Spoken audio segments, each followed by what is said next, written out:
14 বছর পর ফের বাংলা সিনেমায় শর্মিলা ঠাকুর। বাংলা ছবি পুরাতনের প্রিমিয়ারে শুক্রবার শহর কলকাতায় পা রাখলেন অভিনেত্রী শর্মিলা ঠাকুর। এদিন তিনি সাংবাদিকদের মুখোমুখি হয়ে ভাগ করে নিলেন নিজের অভিজ্ঞতার কথা। পুরাতনের প্রিমিয়ারে উপস্থিত ছিলেন অন্যান্য তারকা অভিনেতা অভিনেত্রীরা।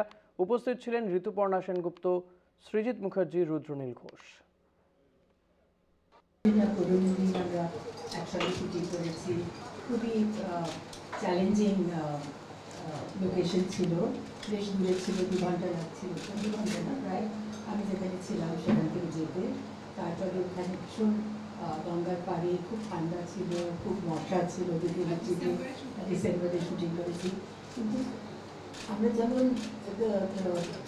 সেন্স ইন দ্য ইউনিট যে আমরা সিঁড়ি ভেঙে যেতে হতো, আমাকে দিনে প্রায় 5-6 বার উপরে উঠিয়েছ, তারপরে নিচে, তো সেরকম কিন্তু এত আমরা মজা করে শুটিং করেছি, খুব ভালো লেগেছে। এটা আমার কাছে একটা স্পেশাল ছবি, কারণ শর্মিলা ঠাকুর বাংলাতে আবার 14 বছর পর এলেন।